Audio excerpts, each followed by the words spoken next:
Bijapur today news live.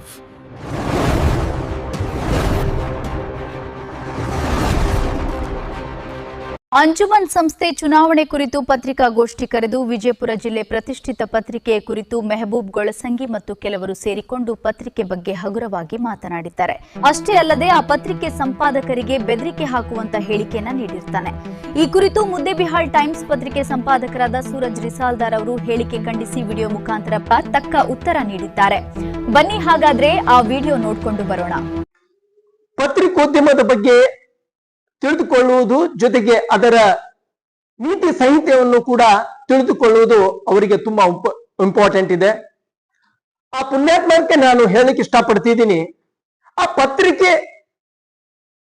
ಪತ್ರಿಕೆ ಬಗ್ಗೆ ಅಷ್ಟೊಂದು ಭಯ ಯಾಕೆ ಅವನಿಗೆ? ಆ ಪತ್ರಿಕೆಯಲ್ಲಿ ಬರುವಂತ ಸುದ್ದಿಗಳನ್ನು ಆತರ ಗಮನಿಸ್ತಾನೆ ಇರ್ತಾನೆ. ಜೊತೆಗೆ ಅಷ್ಟು ಭಯ ಹುಟ್ಟುವುದಾದ್ರೆ ಏಕೆ? ಅಂತ ಪ್ರಭಾವ ಬೀರುವಂತ ಪತ್ರಿಕೋದ್ಯಮದ ಬಗ್ಗೆ ಇವತ್ತು ಅವನು ಕೆಲವು ಹೇಳಲಿಕ್ಕೆ ಇಷ್ಟಪಡುವಂತ ಪದಗಳನ್ನು ಆತನು ಬಳಸ್ತಾ ಇದ್ದಾನೆ. ಆ ಪುಣ್ಯಾತ್ಮನಿಗೆ ಹೇಳ್ತೀನಿ ನಾನು, ಚಾಚುಡ ಪೇಪರ್ ಅಂತ ಹೇಳುವಂತ ವ್ಯಕ್ತಿ ಇವತ್ತು ನಮ್ದು ಪತ್ರಿಕೆ ಎಂದು ಚಾಚುಡ ಅಂದ್ರೆ ಯಾವ ಹೋಟೆಲ್ಗಳಲ್ಲಿ ಇಲ್ಲ, ನಮ್ಮ ಪತ್ರಿಕೆ ಯಾರು ಕೊಡಲ್ಲ ಚಾಚುಡ ಹಾಕಿ. ರಾಜ್ಯ ಮಟ್ಟದಂತ ಜಿಲ್ಲಾ ಮಟ್ಟದಂತ ದೊಡ್ಡ ದೊಡ್ಡ ಪತ್ರಿಕೆಗಳಲ್ಲಿ ಕೂಡ ನೀವು ಕೂತ್ಕೊಂಡು ಚುಡ ತಿಂತಾ ಇದೀಯ. ಆ ಪತ್ರಿಕೆ ಅವಮಾನ ಮಾಡಿದ್ಯಾ. ಅಂತ ಪತ್ರಿಕೆಯನ್ನು ನೀನು ಅವಮಾನ ಮಾಡುವ ಮೂಲಕ ಇವತ್ತು ಪತ್ರಿಕೋದ್ಯಮದ ಬಗ್ಗೆ ನೀನು ಇಷ್ಟೊಂದು ನಿಷ್ಕಾಳಜಿವಾಗಿ ಇಷ್ಟೊಂದು ಅವಹೇಳನಕಾರಿ ಮಾತನಾಡ್ತೀಯದಲ್ಲ.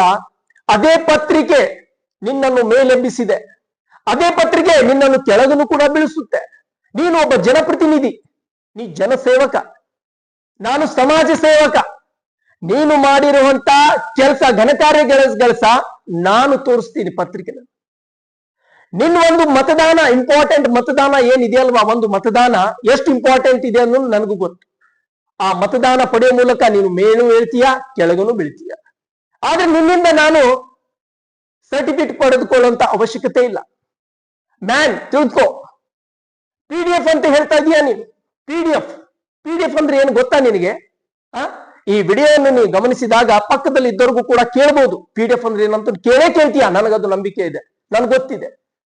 PDF ಅಂದ್ರೆ ತಿಳಿದುಕೋ, ಇಡೀ ಸುಪ್ರೀಂ ಕೋರ್ಟ್ ಆರ್ಡರ್ ಕಾಪಿ ಹಿಡಿದು ಭಾರತ ಸರ್ಕಾರ ಕೂಡ ಡಿಜಿಟಲೀಕರಣ ಮೂಲಕನೇ ವ್ಯವಹಾರ ನಡೆಸ್ತಾ ಇದ್ರೆ, ಪತ್ರಕರ್ತ ಕಾಗದ ಮೂಲಕನೇ ವ್ಯವಹಾರ ನಡೆಸ್ತಾ ಇದೆ. ಮೊಬೈಲ್ ಯಾಕೆ ಇಟ್ಕೊಂಡಿದೀಯಾ? PDF ಏನೋ ಗೊತ್ತಿಲ್ವಾ ನಿನಗೆ? ಮೊಬೈಲ್ ಯಾಕೆ ಇಟ್ಕೊಂಡಿದ್ಯಾ? ಪೈಪ್ ಹಚ್ಕೊಂಡು ಮಾತಾಡ್ಕೊಂಡು ಅಡ್ಡಾಡಲ್ಲ. ಪೈಪ್ ಹಚ್ಕೊಂಡು ಇಟ್ಕೋ, ಕಿವಿಯಾಗಿ ಇಟ್ಕೊಂಡು ಮಾತಾಡ್ಕೊಂಡು ಅಡ್ಡಾಡು. ಮೊಬೈಲ್ ಯಾಕೆ ನೋಡ್ತಿದ್ಯಾ? ಮೆಸೇಜ್ ಯಾಕೆ ನೋಡ್ತಾ ಇದ್ಯಾ? ತಿಳ್ಕೊ ಪುಣ್ಯಾತ್ಮ, PDF ಅಂದ್ರೆ ಏನಂತ ತಿಳ್ಕೊ ಮೊದಲು. ಬ್ಲಾಕ್ ಮೇಲ್ ಮಾತಾಡ್ತೀಯ, ಬ್ಲಾಕ್ ಮೇಲ್. ಪತ್ರಿಕೋದ್ಯಮದ ಏನಿದೆ ಎಂಬುದನ್ನು ತಿಳ್ಕೊ. ಪತ್ರಿಕೋದ್ಯಮ ನಿಷ್ಪಕ್ಷಪಾತವಾಗಿ, ನಿರ್ದಿಷ್ಟವಾಗಿ, ನಿರ್ಭಯವಾಗಿ ಪತ್ರಿಕೆ ಮಾಡುವವರೇ ಪತ್ರಕರ್ತರು. ಅದು ಪತ್ರಿಕೆ ಧರ್ಮ. ಕೆಲವರಿದ್ದಾರೆ ವರ್ಣನೆ ಮಾಡ್ತಾರೆ, ಓಕೆ ವರ್ಣನೆ ಮಾಡ್ತಾರೆ, ಅವ್ರು ಬಕೆಟ್ ಪತ್ರಕರ್ತರವರು. ನಾವು ಅವ್ರಿಗೆ ಹೇಳಕ್ ಇಷ್ಟಪಡಲ್ಲ. ಬಕೆಟ್ ಪತ್ರಕರ್ತರು ನಾವು ವರ್ಣನೆ ಮಾಡ್ತೀವಿ. ಜೊತೆಗೆ ಇನ್ನೊಂದು ಹೇಳ್ತೀನಿ ನಿನಗೆ, ತಿಳಿದುಕೋ, ನಾವು ಅಪರಾಧ ಸುದ್ದಿಗಳನ್ನು ಮಾಡಿದೀವಿ, ಹ್ಯೂಮನ್ ಇಂಟ್ರೆಸ್ಟಿಂಗ್ ಸ್ಟೋರಿಗಳನ್ನು ಕೂಡ ಮಾಡಿದೀವಿ, ಸಮಾಜದಲ್ಲಿ ಯಾವುದೇ ಅಹಿತಕರ ಘಟನೆಗಳನ್ನು ಕೂಡ ನಾವು ಮಾಡಿದೀವಿ, ಅನ್ಯಾಯ ವಿರುದ್ಧ ಕೂಡ ನಾವು ಧ್ವನಿ ಎತ್ತಿದೀವಿ. ಅಂತ ಪತ್ರಿಕೆ ಬಗ್ಗೆ ನೀನು ಇವತ್ತು ಹಗುರವಾಗಿ ಮಾತಾಡ್ತಾ ಇದೀಯಲ್ಲ ಪುಣ್ಯಾತ್ಮ. ನೀ ತಿಳ್ಕೊ, ಬೆಳಗ್ಗೆ ಎದ್ದ ತಕ್ಷಣ ಮುದ್ದೇಬಿಹಾಳ್ ಟೈಮ್ಸ್ ನೋಡೋಷ್ಟೊಳಗೆ ನಿದ್ದೆ ಯಾರಿಗೂ ಬರಲ್ಲ, ನೆಮ್ಮದಿ ಇಲ್ಲ. ಯಾವ ಅಧಿಕಾರಿಗಳು ಕೂಡ ನೀನು ಹೋಗಿ ಕೇಳು. ಅಂತ ಧರ್ಮವನ್ನು ಪಾಲಿಸಿಕೊಂಡು ಬಂದರಂತ ನಮ್ಮ ಮುದ್ದೇಬಿಹಾಳ್ ಟೈಮ್ಸ್ ಪತ್ರಿಕೆ, ತಿಳಿದುಕೋ. ಅಂತ ಪತ್ರಿಕೆ ಬಗ್ಗೆ ನೀನು ಹಗುರವಾಗಿ ಮಾತಾಡ್ತೀಯಲ್ಲ. ಮೊದಲು ನೀನು ಏನು ನಿನ್ನ ಬಗ್ಗೆ ಏನು ಹೇಳಕ್ಕೆ ನಂಗೆ ಇಷ್ಟಪಡಲ್ಲ.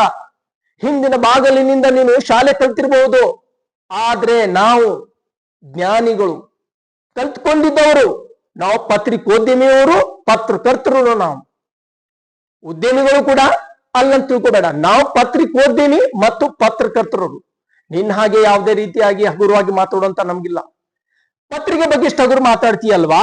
ಪತ್ರಿಕೆ ಅಂದ್ರೆ ಏನು ತಿಳ್ಕೊ. ಪತ್ರಿಕೆಯಿಂದನೇ ಮನುಷ್ಯ ತನ್ನ ಸಮಾಜದಲ್ಲಿ ಆಗು ಹೋಗುಗಳ ಬಗ್ಗೆ ಅದರ ಕಾರಣಗಳನ್ನು ಅರಿವು ಮಾಡಿಕೊಂಡು ತಿದ್ದುಕೊಳ್ತಾನೆ. ಪತ್ರಿಕೆಯಿಂದ ಮನುಷ್ಯ ಭ್ರಷ್ಟಾಚಾರಿಗಳನ್ನು ಎಳಿತಾನೆ. ಪತ್ರಿಕೆಯಿಂದ ಮನುಷ್ಯ ಜ್ಞಾನವನ್ನು ಸಂಗ್ರಹಿಸ್ತಾ ಇದ್ದಾನೆ. ಪತ್ರಿಕೆಯಿಂದ ಮನುಷ್ಯ ತನ್ನ ಜೀವನವನ್ನು ರೂಪಿಸಿಕೊಳ್ತಾ ಇದ್ದಾನೆ. ಅಂತ ಜೀವನವನ್ನು, ಅಂತ ಸಮಾಜವನ್ನು ನಾವು ಉನ್ನತೀಕರಣ ಮಟ್ಟಕ್ಕೆ ಕೊಂಡೊಯ್ಯುತ್ತಿರುವಾಗ ನಿನ್ನಂತ ಅಜ್ಞಾನಿಗಳಿಂದ ನಾವು ಕಲಿತಬೇಕಾಗಿದೆ. ಇದು ಪೇಪರ್ ಕೇವಲ PDF, ಇದು ಪ್ರಿಂಟ್ ಆಗಲ್ಲ. ತಿಳ್ಕೊ, ನಮ್ದು ಪತ್ರಿಕೆ, ನಮ್ಗೆ ಹೆಮ್ಮೆ ಇದೆ. ನಮ್ಗೆ ಅಷ್ಟೇ ಇಲ್ಲ, ಈ ನಗರದ ವಾಸಿಗಳಿಗೂ ಕೂಡ ಹೆಮ್ಮೆ ಇದೆ ಆ ಪತ್ರಿಕೆ ಬಗ್ಗೆ. ತಿಂಗಳಿಗೆ 50,000-40,000 ರೂಪಾಯಿನ ಖರ್ಚು ಮಾಡ್ತಾ ಇದೀವಿ ಈ ಪತ್ರಿಕೆಯನ್ನು ತೆಗೆದುಕೊಳ್ಳಲಿಕ್ಕೆ. ಈ ಪತ್ರಿಕೆಯನ್ನು ಪ್ರಿಂಟ್ ಆಗುತ್ತೆ. ದಿನ ಬೆಳಗಾದ್ರೆ ಆಫೀಸಲ್ಲಿ ಚೆಕ್ ಮಾಡ್ಕೋ, ಹೋಗು, ನೀನು ನೋಡಿದೀಯ. ಸಮಾಜಕ್ಕೆ ತಪ್ಪು ದಾರಿ ತೋರಿಸುವಂತ ಕೆಲಸ ಮಾಡಬೇಡ. ಸಮಾಜದಲ್ಲಿ ಪತ್ರಿಕೆ ಬಗ್ಗೆ ಇರುವಂತ ಗೌರವ ನೀ ಮೊದಲು ಕಲ್ತ್ಕೊಳ್ಕೊ. ಈ ಪತ್ರಿಕೆ ನೀ ನಮ್ಗೆ ಹೇಳೋದು ಅವಶ್ಯಕತೆ ಇಲ್ಲ. ನಮ್ಗೆ ಸರ್ಕಾರಕ್ಕೆ ನಾನು ಉತ್ತರ ಕೊಡ್ತೀನಿ. ಸರ್ಕಾರಿಗೆ ನಮ್ಮನ್ನು ಕೇಳಲಿಕ್ಕೆ ನೀ ಯಾರು? ಒಬ್ಬ ಪುಡಾರಿ ರಾಜಕೀಯ ಮನುಷ್ಯ ನೀನು ಪತ್ರಿಕೆ ಬಗ್ಗೆ ಹಗುರವಾಗಿ ಮಾತಾಡ್ತೀಯ? ನಮ್ಮ ಮೇಲೇನೋ ಒಂದು ಸ್ಕ್ರೀನ್ ಕಮಿಟಿ ಅಂತಿರುತ್ತೆ, ಅವರು ನಮಗೆ ಕೇಳ್ತಾರೆ, ಅವರು ನಮ್ಮನ್ನು ನಾವು ಅವ್ರಿಗೆ ಉತ್ತರ ಕೊಡ್ತೀವಿ. ಅದು ನೀ ಹೇಳೋದು ಅವಶ್ಯಕತೆ ನನಗಿಲ್ಲ. ಪತ್ರಿಕೋದ್ಯಮ ಬಗ್ಗೆ ಎಷ್ಟು ಹಗುರವಾಗಿ ಮಾಡ್ತಾ ಇರ್ತಿದೀಯಲ್ಲ, ನೀನೆಲ್ಲೋ ಒಂದು ಕಡೆ ನನ್ಗನಿಸ್ತಾ ಇದೆ ಪತ್ರಕರ್ತರು ತನ್ನ ಹಿಡಿತದಲ್ಲಿ ಇಟ್ಕೊಳ್ಬೇಕು, ಅವರನ್ನು ನಿಯಂತ್ರಿಸಿಕೊಳ್ಳಬೇಕು. ನಿನ್ನಂತ ಮಾಡಿರುವಂತಹ ಹಗರಣಗಳನ್ನು ನಾವು ಮುಚ್ಚಿಕೊಳ್ಳುವಂತ ಪ್ರಯತ್ನ ನಿಂದ ಆಗಿದ್ರೆ ಅದು ಮೊದಲು ತಲೆಯಲ್ಲಿಂದ ತೆಗೆದು ಹಾಕೋದು ಮೊದಲನ್ನು. ಆದ್ರೆ ಈ ಪತ್ರಿಕೆ ಎಂದು ಆತರ ಕೆಲಸ ಮಾಡಿಲ್ಲ. ಅವತ್ತು ನೀ ಹೇಳ್ತಿರ್ಬೇಕಾದ್ರೆ ಆ ಪತ್ರಕರ್ತರು ನೀ ಆ ಮಟ್ಟಿಗೆ ಈ ಮಟ್ಟಿಗೆ ಆ ಪತ್ರಿಕೆ ಬಗ್ಗೆ ನೀನು ಅವಹೇಳನಕಾರಿ ಮಾತನಾಡ್ತಾ ಇದೀಯಾ, ಅವಮಾನ ಮಾಡ್ತಿದೀಯಾ ಪತ್ರಕರ್ತರಿಗೆ. ಅವರು ಕೂಡ ಇರ್ಬಹುದಲ್ಲೇ, ಆದ್ರೆ ಅಂತವರೆಲ್ಲ ನೀ ಎಲ್ಲರೂ ನೋಡು.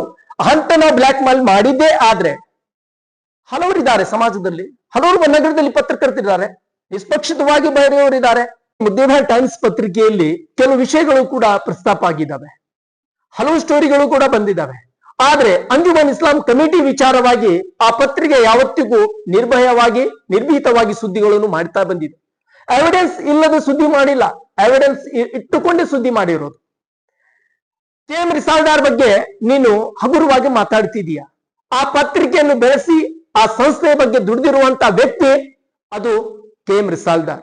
ಜೊತೆಗೆ ಅವ್ರ ಸಂಘಟಕರಾದಂತಹ ಅವ್ರ ದೋಸ್ತರಾದಂತಹ ಶಮು ನಾಗರಾಜ್, ಮೆಹಬೂಬ್ ಕುಂಟೋಜಿ, ಈ ಮೂವರು ವ್ಯಕ್ತಿಗಳ ನೀನು ಹೆಸರು ತೆಗೆದುಕೊಂಡಿದೀಯಲ್ವಾ.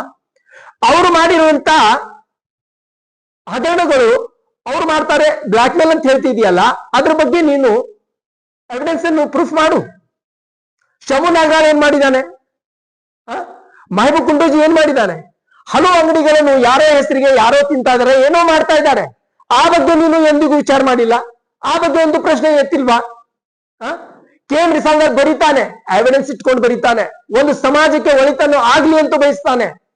ಅಲ್ಲಿ ಮಾಡಿರುವಂತಹ ಅಧಿಕಾರಿಗಳು ಹಗರಣಗಳನ್ನು ಎಳೆಯಾಗಿ ಪತ್ರಿಕೆಯಲ್ಲಿ ಬಿಚ್ಚಿಡ್ತಾ ಇದ್ದಾನೆ. ಆದ್ರೆ ತಾವು ಏನ್ ಮಾಡಿದ್ದೀರಿ? ಅದನ್ನು ಮುಚ್ಚ ಹಾಕ್ಬೇಕು. ನನ್ನನ್ನೇ ಹೇಳ್ತಾರೆ ಬಂದು ಕೆಲವು ಜನ, ನಿನ್ ಜೊತೆ ಇದ್ದವರೇ ಹೇಳ್ತಾರೆ, ಹೋಗ್ಲಿ ಬಿಡಿ ಸೂರಜ್ ಅವ್ರೆ, ಹೋಗ್ಲಿ, ಆಗಿದ್ದಾಗ್ಲಿ ಬಿಟ್ಟು ಬಿಡಿ ಅಂತ.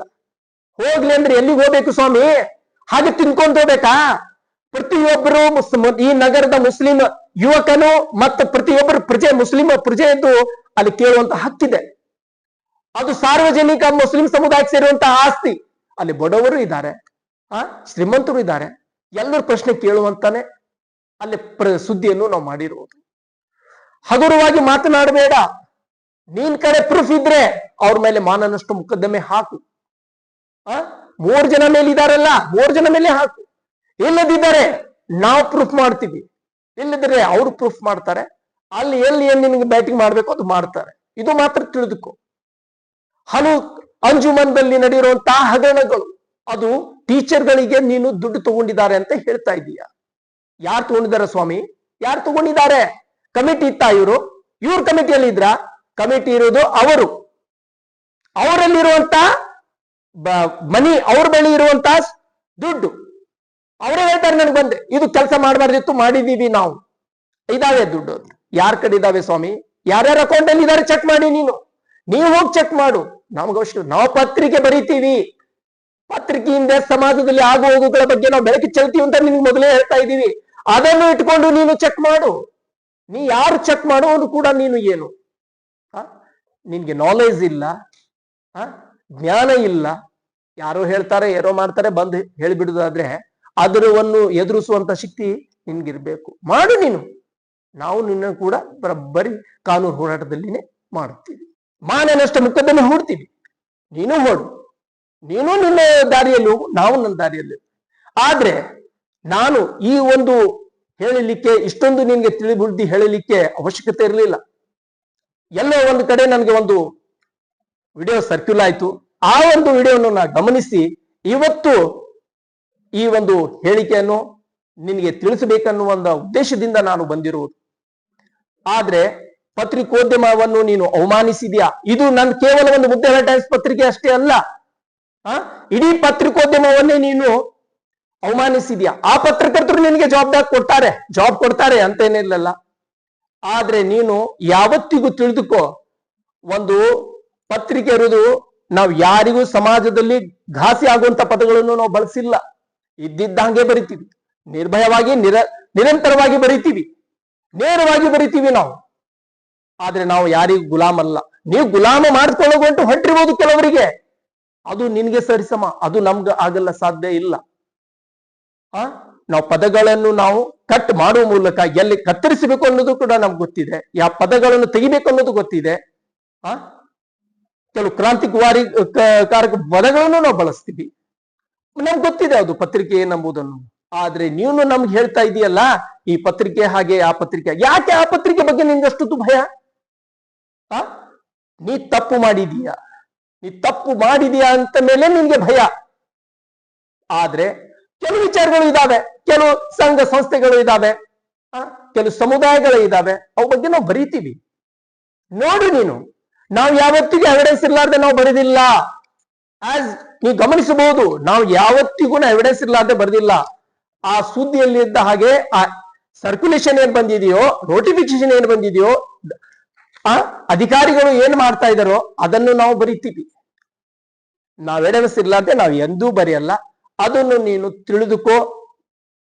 ಮುಂದೆ ನೀ ನಮ್ಮ ಮೇಲೆ ಮೊಕದ್ದಮೆ ಹೂಡು, ನಾವು ಬೇಡನಲ್ಲ. ಆದ್ರೆ ನಾವು ನಿನ್ ಮೇಲೆ ಮೊಕದ್ದಮೆ ಹೂಡ್ತೀವಿ, ಅದನ್ನು ಎದುರಿಸಲಿಕ್ಕೆ ಸಿದ್ಧಾಗು. ನಾವು ಏನನ್ನೋದು ನಿನ್ಗೆ ತೋರಿಸ್ಕೊಡ್ತೀವಿ. ನಾವು ಪತ್ರಿಕೆಯಲ್ಲಿ ಅಂಜುಮನ್ ಇಲೆಕ್ಷನ್ ಬಗ್ಗೆ ಆಗ್ಲಿ, ಅದು ಸೆಲೆಕ್ಷನ್ ಬಗ್ಗೆ ಆಗ್ಲಿ ನಿರಂತರವಾಗಿ ಬರೆದುಕೊಂಡೇ ಬಂದಿದ್ದೀವಿ. ಆದ್ರೆ ಚುನಾವಣೆನೂ ನಡೀಲಿ, ಇಲೆಕ್ಷನ್ ಆಗ್ಲಿ, ಆದ್ರೆ ಒಂದು ರೂಲ್ಸ್ ಪ್ರಕಾರ, ಒಂದು ಸಿಸ್ಟಮೆಟಿಕ್ ವೇನಲ್ಲಿ ಅಧಿಕಾರಿಗಳು ಮಾಡಲಾರ್ದಂತ ಕೆಲಸ ಈ ತರ ಮಾಡಿ ಅಂತ ಹೇಳಲಿಕ್ಕೆ ನಾವು ಈ ಪತ್ರಿಕೆಯಲ್ಲೂ ಕೂಡ ಸುದ್ದಿಗಳನ್ನು ಮಾಡಿದೀವಿ ಹೊರತು ಯಾರನ್ನು ನಾವು ಚುನಾವಣೆ ಆಗ್ಬಾರ್ದು, ಇದು ಸೆಲೆಕ್ಷನ್ ಆಗ್ಬಾರ್ದು ಅಂತ ಎಂದೂ ಬರಲಿಲ್ಲ. ಈ ಮುಂಚೆ ನಾವು ಸಾಕಷ್ಟು ಸಲ ಕೂಡ ಬರ್ದಿದ್ದೀವಿ. ಕೆಲವರು ತನ್ನದೇ ಆದ ಸೆಲೆಕ್ಷನ್ ಲಿಸ್ಟ್ಗಳನ್ನು ಕೂಡ ಅಧಿಕಾರಿಗಳ ಮುಂದೆ ತಗೊಂಡು ಹೋದ್ರು, ಕೆಲವರು ಕೂಡ ಒಂದು ಲಿಸ್ಟ್ ಅನ್ನು ತೆಗೆದುಕೊಂಡು ಹೋದ್ರು.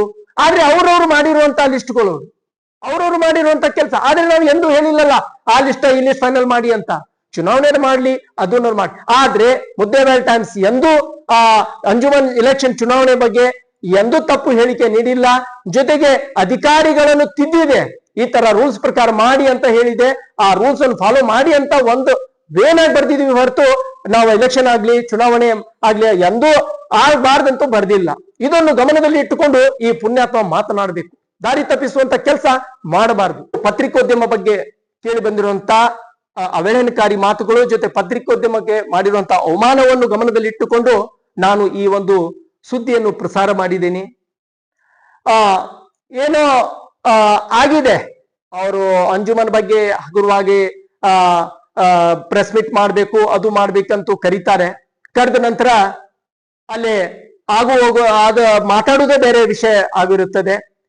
ಯಾರು ಇವರ ಜೊತೆ ಹೋಗಿರ್ತಾರೆ ಅವರೇ ಬಂದು ಹೇಳ್ತಾರೆ ನಮ್ಗೆ ಈ ತರ ಹೇಳಿಕೊಂಡು ಕರ್ಕೊಂಡು ಹೋಗಿದ್ರು, ಆದ್ರೆ ಅಲ್ಲೇ ಮಾತಾಡಿದ್ದೇ ಬೇರೆ ಆಗಿದೆ. ಆದ್ರೆ ಇಂಥ ಮನುಷ್ಯರು, ಇಂಥ ಅವಿವೇಕಿಗಳು ಜನರನ್ನು ದಾರಿ ತಪ್ಪಿಸುವಂತ ಕೆಲಸ ಮಾಡಬಾರ್ದು. ಅದೇ ವಿಚಾರವಾಗಿ ನಾವು ಇವತ್ತು ಈ ಒಂದು ಪತ್ರಿಕೋದ್ಯಮ ಬಗ್ಗೆ ಹಗುರವಾಗಿ ಮಾತನಾಡಿದ್ದಕ್ಕೆ ನಾನು ಇವತ್ತು ಈ ಒಂದು ಸುದ್ದಿಯನ್ನು ಪ್ರಸಾರ ಮಾಡಿದ್ದೇನೆ. ವೀಕ್ಷಕರೇ, ನಮ್ದು ಯಾವುದೋ ಉದ್ದೇಶ ಇಲ್ಲ, ಯಾರ ಮನಸ್ಸನ್ನು ಘಾಸಿ ಮಾಡಿಸುವಂತ ಉದ್ದೇಶ ಇಲ್ಲ, ಯಾರಿಗೂ ಅವಹೇಳನಕ್ಕಾಗಿ ಹಗುರವಾಗಿ ಮಾತಾಡುವಂತ ಉದ್ದೇಶ ಇಲ್ಲ. ಒಂದು ಪತ್ರಿಕೋದ್ಯಮ ಬಗ್ಗೆ ಮಾತಾಡಿರುವಂತ ಒಂದು ಅವಮಾನವನ್ನು ಸಹಿಸಿಕೊಳ್ಳಲಾಗದೆ ನಾನು ಇವತ್ತು ಈ ಒಂದು ಸುದ್ದಿಯನ್ನು ಪ್ರಸಾರ ಮಾಡಿದ್ದೇನೆ. ಕ್ಷಣ ಕ್ಷಣದ ಸುದ್ದಿಗಾಗಿ ನಮ್ಮ ಯೂಟ್ಯೂಬ್ ಚಾನೆಲ್ ಸಬ್ಸ್ಕ್ರೈಬ್ ಆಗಿ. ಬಿಜಾಪುರ ಟುಡೇ ನ್ಯೂಸ್, ಇದು ಸತ್ಯದ ದಾರಿ, ಜನಪರ.